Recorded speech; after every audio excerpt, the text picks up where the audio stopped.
like they're not shining. Her hair falls perfectly without her trying. She's so beautiful, and I tell her every day. Yeah, I know, when I compliment her, she won't believe me. And it's so sad to think that she don't see what I see.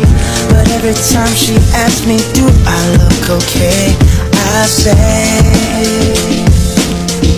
when I see your face, there's not a thing that I would change.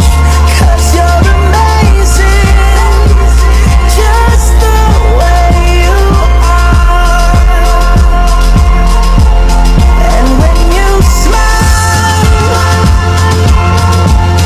the whole world stops and stares for a while. 'Cause girl, you're amazing, just the way you are. To the emotion. We reject the claim because it's playing pornography as a uniform phenomenon. When in reality, it's diverse medium that contain different forms, perspective, and purposes. Pornography is not inherently misogyny because it's not monolithic industry. It includes feminist, LGBTQ, sex positive, and queer content that not emphasize consent. Kasi ito maaaring sa klase, may mga sensitibo pa rin tao na nagbibigay ng kanilang sagot o mensahe, nagiging marahan pa rin sila o nagiging maingat sa pagbibigay ng mensahe. Minsan, iniwasan nila mapag-usapan ito. I-clarify ko lang din yung sinabi ni Mr. Salcedo na ang pornografiya ay nakaka-apekto sa ating behavioral o sa attitude ng tao. Bakit? Pornografiya lamang ba ang pangunahing dahilan na nakaka-apekto sa attitude o pag-uugali ng isang tao? Hindi naman natin may tatanggi na may mga negatibong kaso about sa pornography, which is yung pang-abuso nga at pang-discrimination sa mga kababaihan. So kung ang problema natin ay ibang content na nagpapakita ng pag-aabuso at diskriminasyon sa kababaihan, bakit poong pornography ang hinuhusgahan?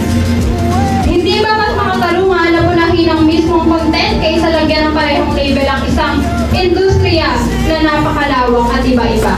Hindi lang women, youngers na po dito sa data na to, na particularly who belongs, tinitake advantage na who belong for the communities or nasa mababang antas na komunidad are most vulnerable in different forms of exploitation. So meron po tayong mga cases sa NCR, meron po tayong cases sa NCR na 10 cases abuse and apekto po ng pornografiya. So meron po tayo sa Central Luzon na 6 cases, meron po tayo sa Calabarzon and Western Visayas ng 2 cases, meron din po tayo sa iba't ibang panig ng bansa ng 1 and 3 cases. Imagine nyo gano'n ang impact ng pornography, and dahil yun sa panonood nila ng pornography, dahil nila-normalize ng porn industry ang pag-objectify ng women. And alam niyo po ba na sa Philippines is nagkaroon ng cyber harassment abuse speech dahil sa panonood ng pornography, which is 5.6%,